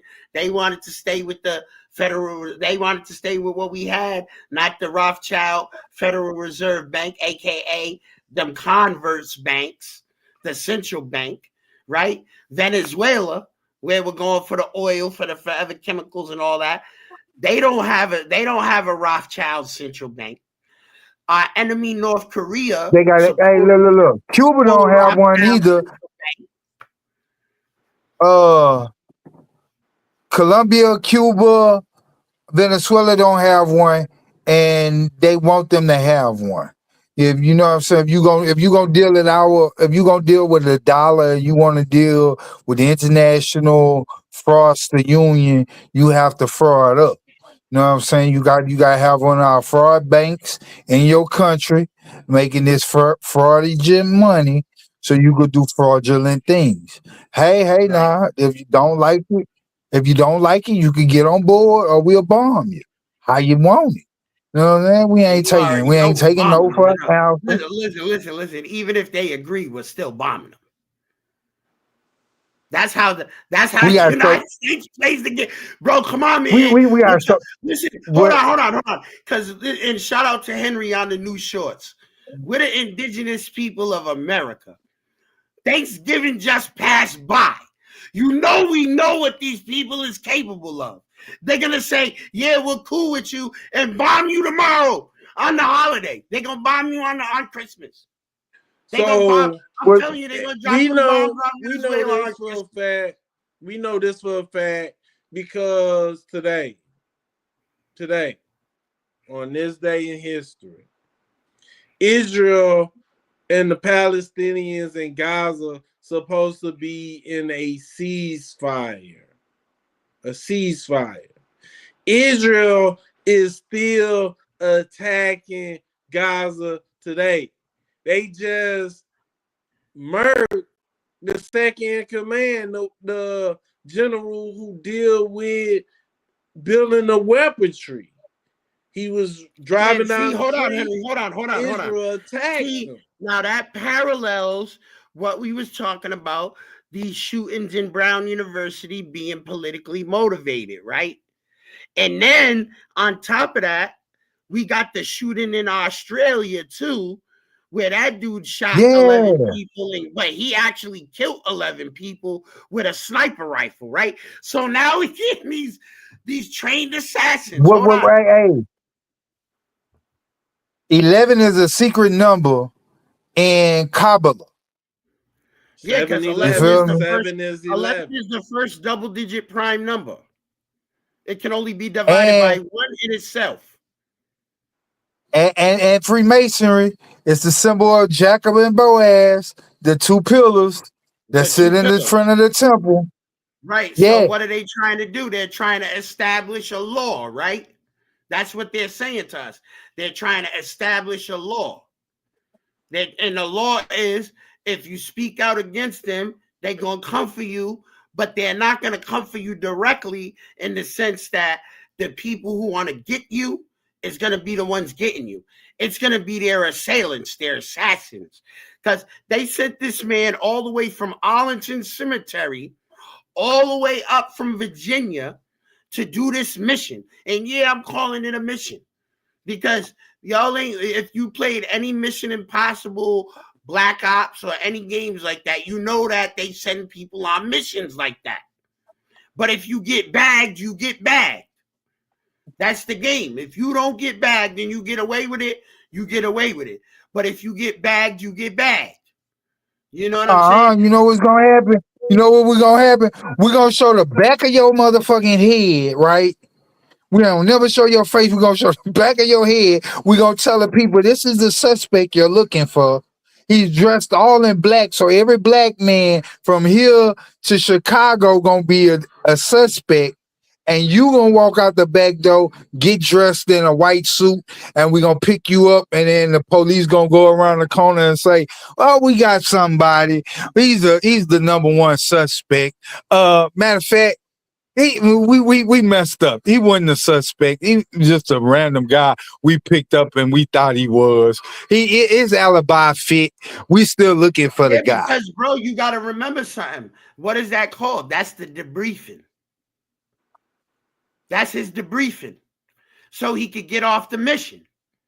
You know what I mean? They picked him up and they told him, "You did a good job. You didn't get seen, and on the cameras that you were supposed to get seen on, you got seen on. So now we can bring in the patsy scapegoat.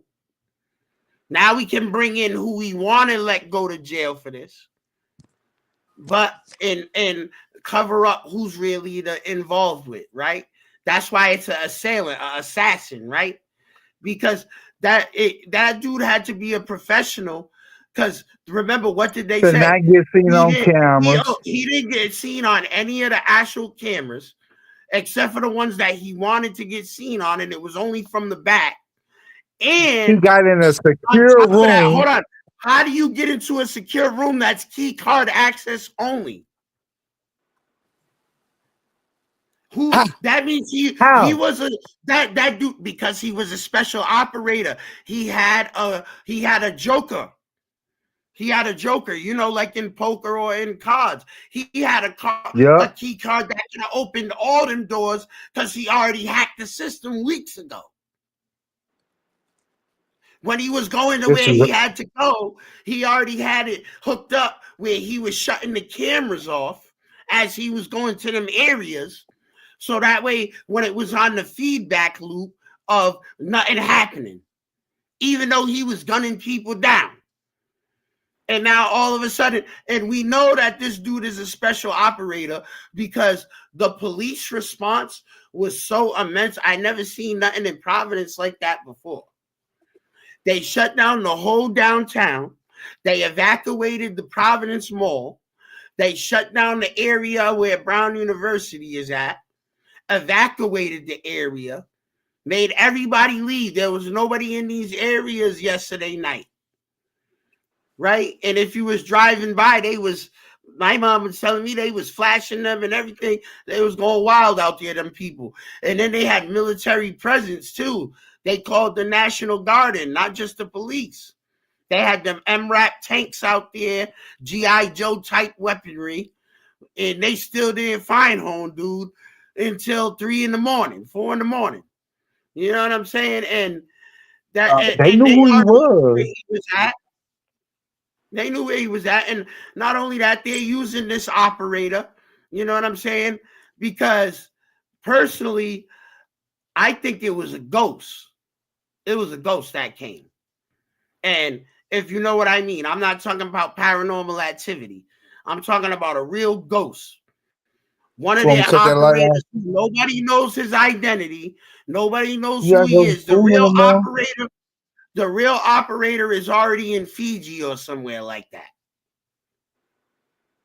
He's No, already got on a plane and left Rhode Island a or long time ago.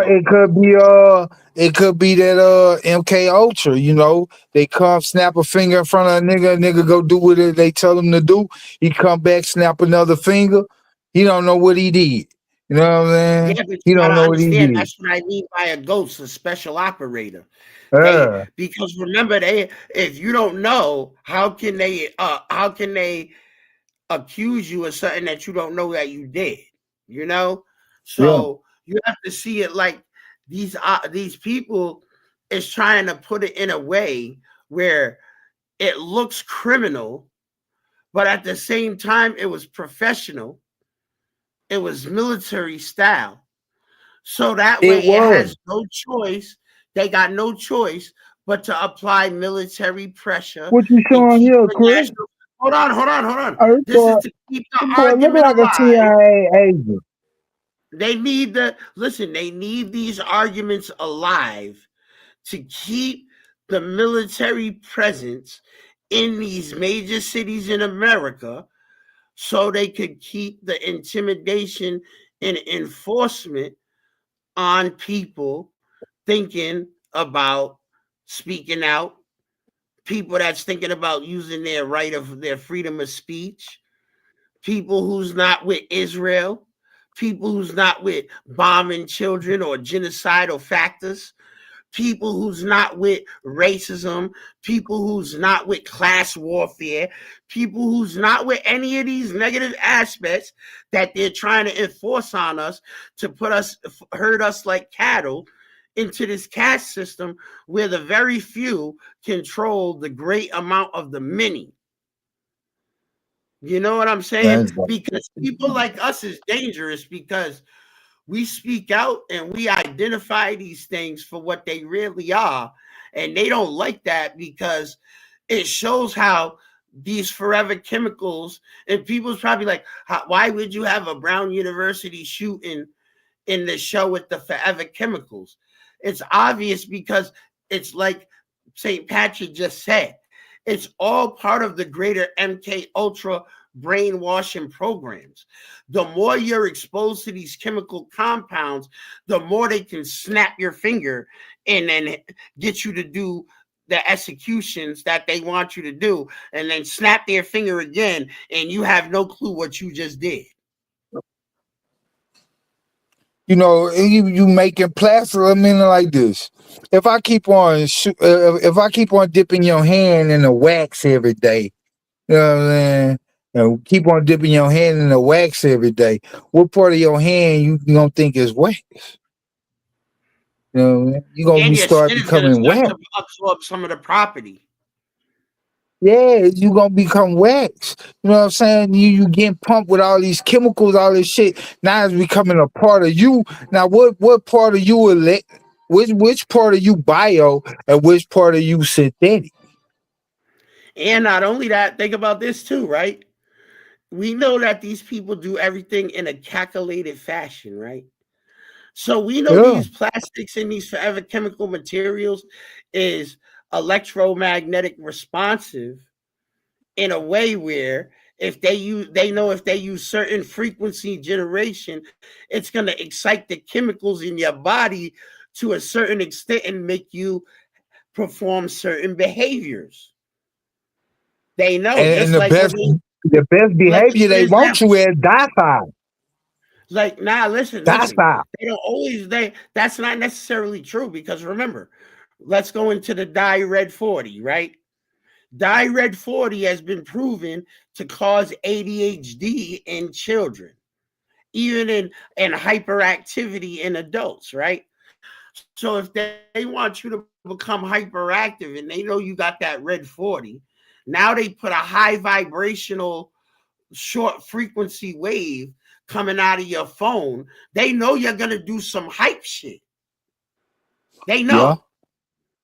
You have no choice. Now you're slightly irritated. You're hyped up and you don't know why. You can't control your energy level. And then somebody says the wrong thing to you, and now you done shot up the mall. Now you done shot up somebody's school. Now you done shot up somebody's house. Now you done stabbed up somebody at the store or something like crazy. Like, that's how they get you into these modes, bro. I'm telling you, it's part of the computer generation program, MK Ultra.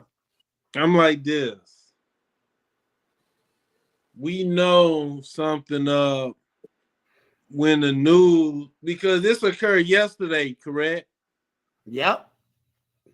From yesterday. It was about 24 hours ago, Henry. 24 hours ago. 24 hours ago. The news was able to send somebody to Wisconsin to interview some guy that went to school with this individual. Was able to go all the way in Maryland and go to a horse hospital and get some information on this individual. This individual was supposed Henry, hold on. Let me say this real quick. This individual was just caught less than 24 hours ago. And the police saying he's just a person of interest. And they got this man backstory already. They talk to people he know already. Henry, how about this? Let me tell you something ironic, right? Let me tell you something ironic. Or is it? I'm gonna let's let the people decide. Is it ironic or is this scripted? When they knocked down the door in his hotel room in the Hampton Inn over here near my house, kind of near my house, right? They knocked it down at 3:45 a.m. Tell me why. The reporters from CNN and the cameraman was in the room next door in the hotel. That was their room they checked into. How was they checked into the room next door? Literally one door over was the guy. So they right there on the scene. They was right there already. The reporters from CNN was next door, literally next door. If the shooter was in room 105, they was in room 106. That's how it was, bro. That's it. Now you can tell me, is that scripted or is that ironic? Man, all I want to know, man, look. All I want to know in a couple more days, can we see the victim mama, victim boyfriend, girlfriend, the victim high school teacher, you know what I'm saying, junior high teacher, middle school kid, somebody that knows these people for years, you know what I'm saying, let us know. Then a victim that did get shot that didn't die come out and say, look, I got shot in my arm, look, there's the bullet hole right here, you know what I mean, it's still leaking, you know what I mean. That's all I be wanting to know in these situations, because it don't be looking like y'all that they really doing this shit.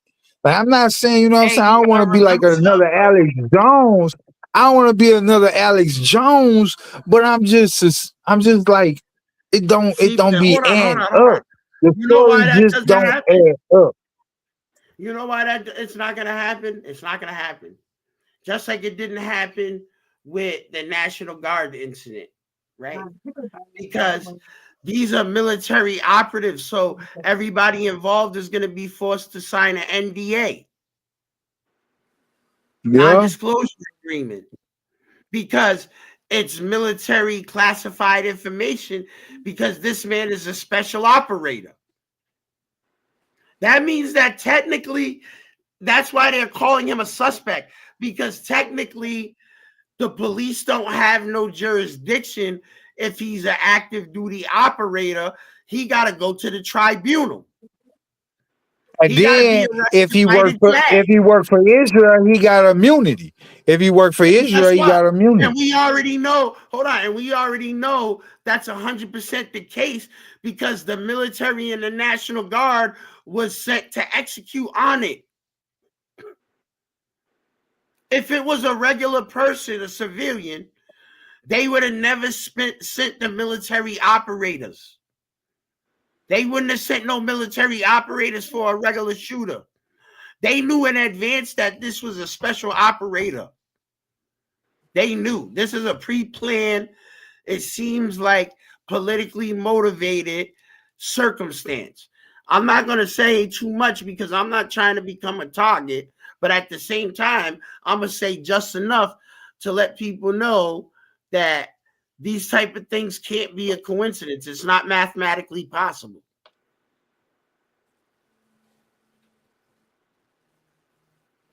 No, they can see me. I'm still right here. Yes, yes. A lot of things don't add up. We just like Candace Owen with the Charlie Kirk situation. We are just asking questions. We just want to know. Oh, she better. I think she better stop asking questions. If she know what's good for her, she needs to stop asking questions because we all know what happened to Charlie. Israel got him, Candace. We all know. Yeah, but it's all in our face too. They don't care that we know. They want us to know. They want us to that know keeps a lot of us quiet. You know, it keeps a lot that got a lot to lose quiet, quick, fast, in a hurry. You know what I mean?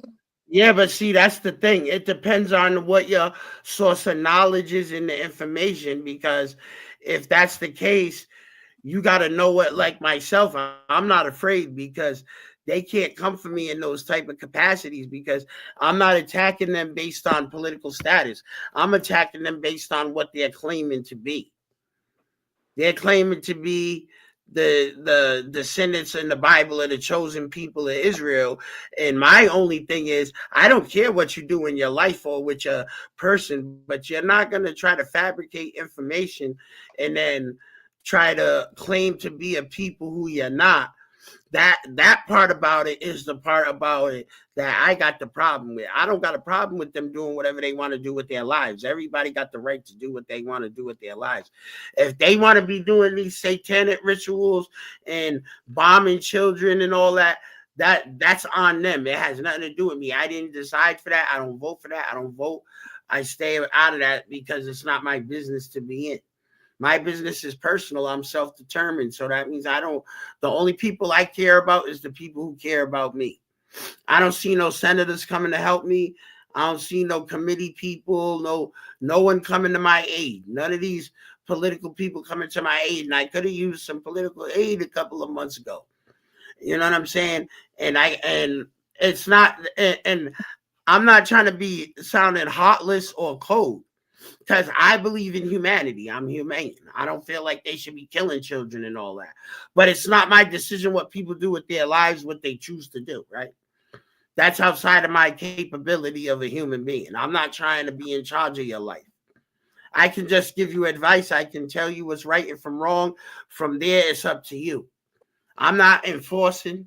That's not my job. I'm not your parents. It's not my job to enforce on you. Nah, I do have I have an issue with them because me being Wichita Native American, y'all taking my damn money from us and giving it to other people. You know what I'm saying? All on the pretense that they are some God chosen nonsense. You know what I'm saying? And I'm like, man, look, I heard the righteous shall inherit the kingdom and not the lames. You know what I'm saying? Not the people that's gonna kill people or murder and then talk about, oh, what are you doing it for? If it ain't to serve Satan. You know what I'm saying? And being a synagogue of Satan. If you know what I'm saying, because you ain't doing it because of God or the love of God or humanity or nothing like that, man. You really doing it because you doing it for demonic forces. That's what I can only see it from. That's the only evidence you're showing. Then you're going around snuffing people out because they talking about it. You know what I'm saying? That's even more wicked and disastrous. You know what I'm saying? Your Right. PR plan is supposed to be better than it. You know what I'm saying? You're supposed to have a better PR plan to show that you are the people who you are, that you saying you are. You know what I'm saying? And if you're defending yourself, it should look like you're defending yourself and not just going off on a wild tangent, hitting everything up that you don't like. You know Or what I that's mean? speaking out It'll look against you and exposing it. See, but And that's me the thing. on top, I'm a denier. You feel? I'm a H denier. I deny that with a passion. I love or the history. Holocaust. Yes. I believe in the Black Holocaust. Oh yeah. Yeah, that's called the Inquisition. Remember, in their history I book, call that remember the everyday Black life. Holocaust is called the Inquisition in their history book. In my book, Oh, yeah. I call that everyday life the Black Holocaust. For real. Yeah, the Inquisition. For real. It's Remember, still what does going it mean on to have it? today. Hold on. We got to break it down for the people. Do you know what the word Inquisition breaks down into? Break it down for us. Asking you questions. Inquisition is a question, right? So in Nazi Germany, what was the question that the Nazis ask you if they run up on you? What's the first thing they say? What your ID? Papers. Yeah. Let me see them papers. When the cops run up on you, what's the first thing they say? Let me Well, see your your ID. ID. Do you have your ID on you? Do you got your ID? Same way in slavery. Same way in Jim Crow South. Where is your papers, boy? But guess what? Now they don't want to do papers no more. They want you to have that digital tattoo. So all the police got to do is scan you with their camera in their car, and it tells them everything about you, pulls up your social media, everything. They shoot first. They gonna shoot first and then scan you later and then say, look, he had a police record. They don't got to scan you later. They're gonna shoot you first and say, we know that you're a criminal activity. We saw you. We killed him because we saw him waving that Ruger out on Instagram last night. Yep. We saw him waving a Ruger on Instagram Live last night. So when we pulled him over this morning for speeding, we shot and killed him because we saw the video pop up on our computer. Yep, on Facebook we seen it. Remember, the AI is gonna go, because if the AI sees stuff like that on your digital ID, that's gonna. So when the police pull up on you now, they don't gotta run your ID to know you're armed and dangerous. Now they know when they pull up on you, identified from your facial recognition, your digital ID pops up. Oh, he's armed and dangerous. He was showing. He was waving handguns and assault rifles last night on Instagram. So they come out and shoot you dead. And now when they go in front of the judge, it's no liability because they seen you waving guns on the internet. Now they got away with shooting you, right? Come on, bro. We got to think about these things that is part of this in this Brown and University. And then they're going to say, look, you know he got the PFAS. The Brown University and the Australia shooting, especially happening simultaneously on the same day on totally opposite sides of the globe, is bookended on to bring that iron fist down of that system on us, and people accept it willingly, voluntarily, begging them to put it on because they're scared for their lives. But the main thing, well, you understand that most of that PFAS is conditioning their brain, their thinking.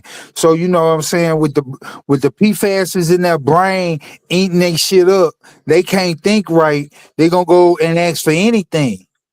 You know what I mean? They can't think. Understand, like me and you were talking about, the main thing we don't hear is we need regulations on the weapons. We need regulation on the Swift and Weston, Boeing, Colt. These names got pulled in the lobby that we never hear. Stop selling these to the people. That never happened. Look, Yeah, but man, I It's don't believe.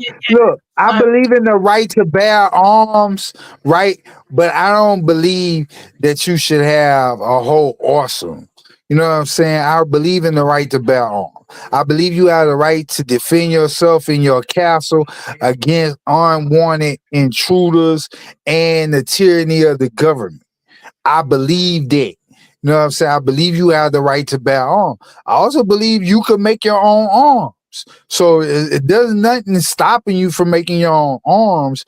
But when you talk about going and purchasing a large amount of guns, that's different. I know when I was younger, it was easy to get a gun, but it was hard to get ammunition. You know what I mean? It was easier to get a gun off the dump from somebody, but it was hard for you to go get enough ammunition to supply that gun to do that damage that most people are talking about, man. You know, when you was hard, you know what I'm saying? You didn't want to, if your ammunition, if your ammunition. These people are not going to do crimes with their registered firearms. At all. They're not going to commit a murder in the field with their registered firearms. They're not going to do it. At all. They're going to use ghost guns. They're going to use weapons that got serial numbers filed off, weapons that the serial number can't never be traced to them, and stuff like that. And Henry's talking about regulations. You can't regulate those type of weapons. How do you regulate? Yeah, you can't. That's why I say. Hold on. How do you regulate a ghost gun? Yeah. How do you regulate a ghost gun where if I have a 3D printer, I can print one out in 10 minutes in my house? Yeah, you can't do that. Firing pin. All I need is the firing pin, and that's a viable firearm right there. It might only work for 4 or 5 shots, but you see they're only shooting 5, 6, 7, 8, 9, 10 people. They're not going to see, these people are not mass killers. This is what we got to realize too. This is how we know they're trained assassins. They got a mission and they got targets because they're not doing mass shooting. They're not going in there with semi-automatic, fully automatic, hitting 100 people up, and it's all random. No, that ain't what they're doing. He walked into an engineering and final, killed 2 people, fatal shots, and then maimed another 9 people with the same firearm, but didn't kill them. It's sending a message. It's politically motivated. It's a mission. Mm-hmm. We're not, you have to see the bigger picture.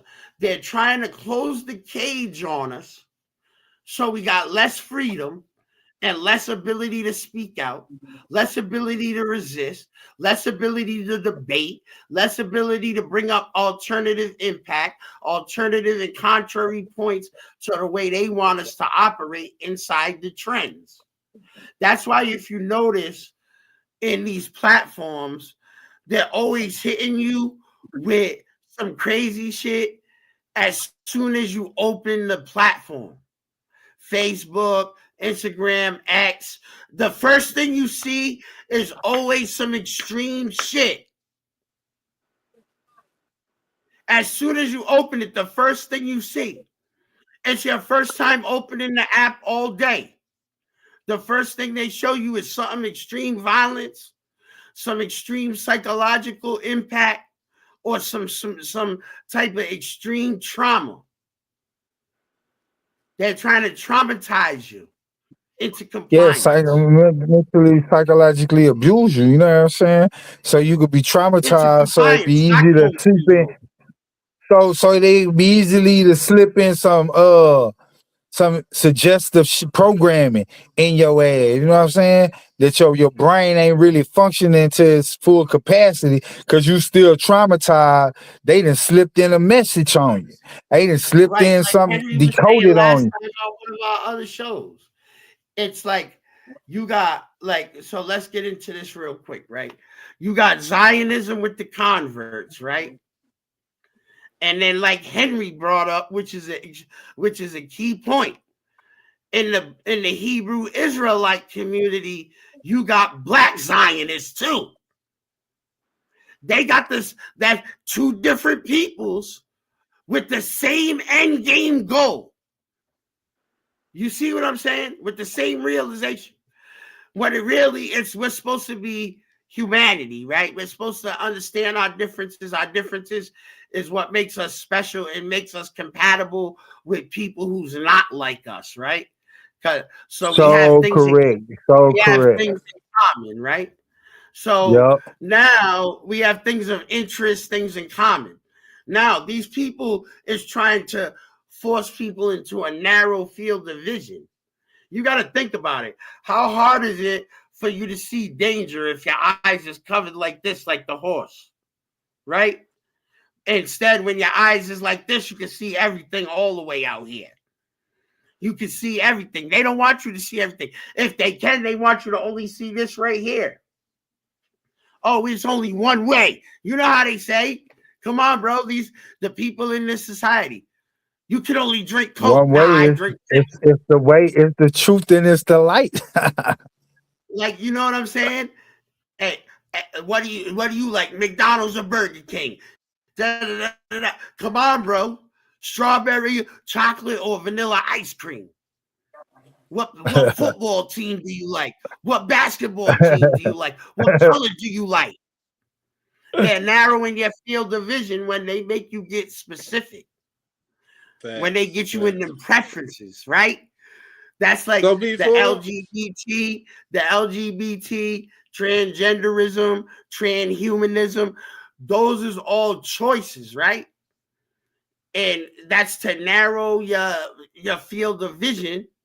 Because if you realize something, right, that I realize, right, a lot of people, LGBT and these fringe groups, not just LGBT. I'm not just picking out LGBT. I'm talking about all these fringe groups, Zionism, etc. Right? They want their people to see only one way, one specific way, and stay with that. Because then they're easily controlled and predicted on their moves that they're going to make. Therefore, they know what's going on. That's why they play the statistic percentage, right? Well, 12% is going to do this. 25% is going to do that. 35% likes tacos. The 25% over here can't stand Mexican people, so they want to try to get them deported. Like, you see what I'm saying? That's it. Oh, that. So now we're gonna start getting shooters. People's gonna start getting hit up for talking out. Everybody who's different and accept diversity, accept people for who they are. We ain't gonna say inclusion, because I feel like that's another extremist movement, inclusion. Because some people can prefer not to be included, and that's their part of the inclusion, right? Having the freedom to be not included, to choose not to be included, right? Because if I don't like chocolate ice cream, you can't include me in people that like chocolate ice cream. It doesn't make sense. It's natural, right? But they want to try to stop keep that. people with the option of the choice. You know what I'm saying? To keep you with your choices open, your options open. You know what I'm saying? You want to narrow somebody down into not having those many options when you have the option of doing whatever you want. You know what I'm saying? When you have the option of taking majority of the wealth in the world and harboring it into yourself, but the other people don't have that option. You know what I'm saying? You ain't eliminating really the option. And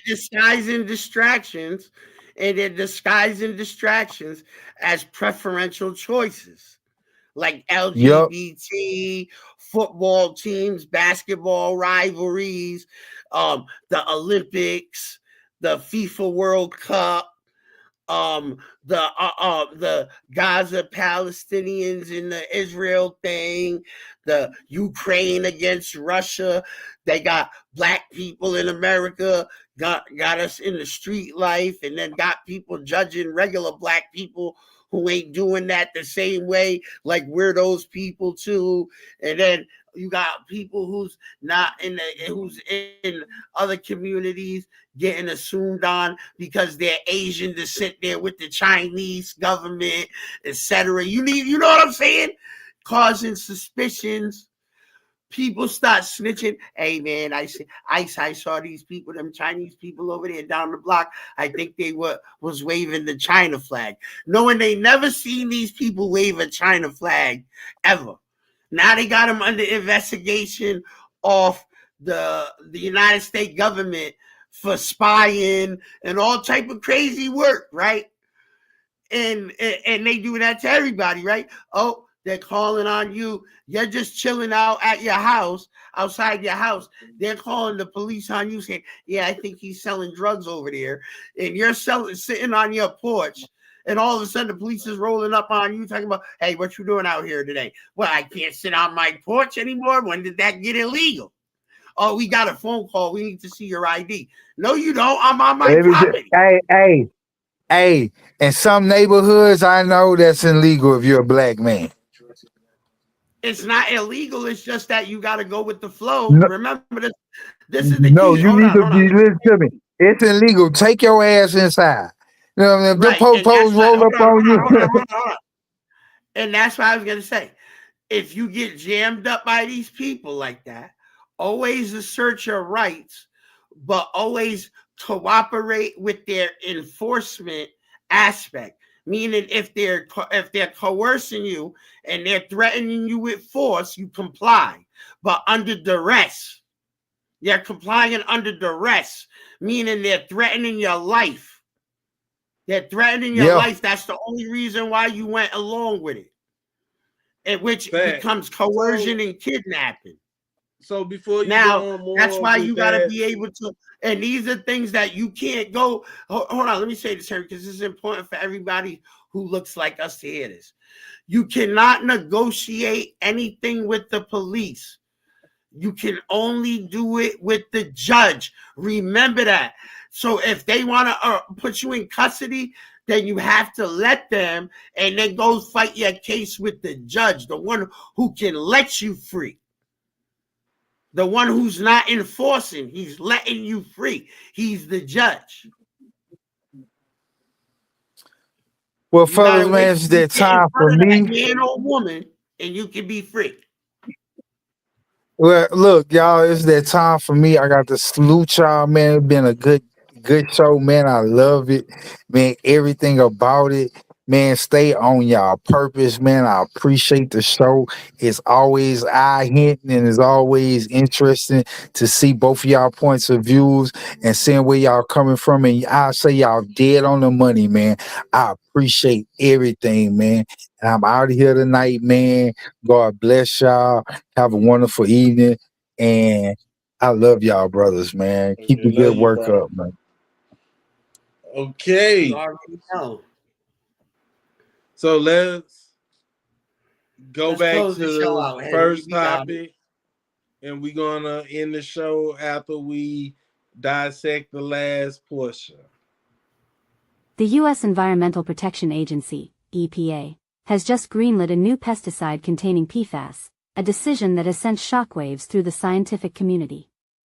But here's where it gets controversial. These so-called forever chemicals are notorious for their inability to break down in the environment, raising alarms about long-term contamination of our soil, water, and food. And this is the part most people miss. This approval expands the use of the pesticide to food crops, golf courses, and commercial properties, potentially exposing millions to a chemical linked to cancers, hormonal disruptions, and developmental delays. PFAS, or POR, and polyfluoroalkyl substances have long been a concern due to their persistence in the environment and their presence in everything from drinking water to human blood. While previous studies have focused on exposure from manufacturing, firefighting foams, and consumer products, the use of PFAS in pesticides introduces a new and largely unstudied pathway for contamination.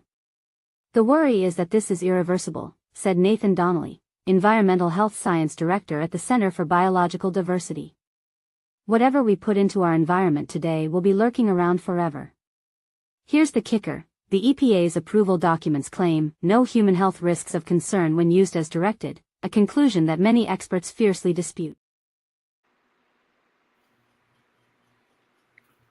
And that's what we got to do. Hey, Henry, I got to say something about that real quick. That was a real eye-opening part, right? Because, listen, they're saying that now it's on the chemicals, on the pesticides. They don't know what it's going to do when they really do. We know they do because they've been studying it for years. But let's put it this way, right? I had an epiphany about it.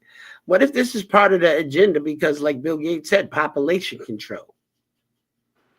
He said the more, I believe it was Bill Gates and who's the other one?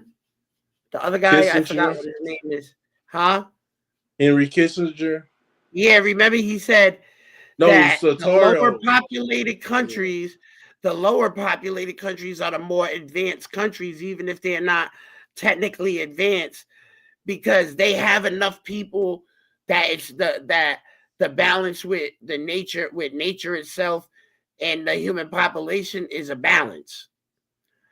And they're saying that countries like the United States and more civilized and industrialized nations have more of, they need more population control because it's overexposure. Because of overexposure, overeating, overconsumption of goods, and various other things that population density is going to make a severe effect. Sewage, pollution, air pollution, and these PFAS are part of their solution to dwindling down the population by exposing those who's vulnerable to these type of alchemical cocktails for early demise, and an expensive one at that too, in the healthcare system. Yes. If you got more people healthier, there's more damage to the environment and more damage to the healthcare industry. Gotta have more people More sick. consumption. Yeah.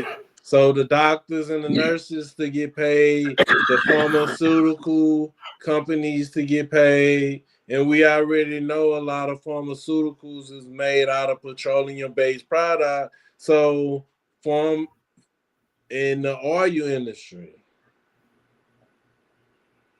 And there's more war for more consumption of petroleum. Most of our petroleum here in America come from Texas and Canada. And that's the high level of consumption, right? When we know the oil is the high at a all-time high level of consumption, right? Yes. Then you're gonna have an even higher understanding of comprehension why the United States is posturing on Venezuela. They got to keep that oil flowing. Yes. And like you said in the last show, Henry, Venezuela got them heavy reserves, the highest reserves in the world of oil that's untapped. It's not even tapped up yet. You know what I mean? That's like having beer kegs on standby with no tap on it.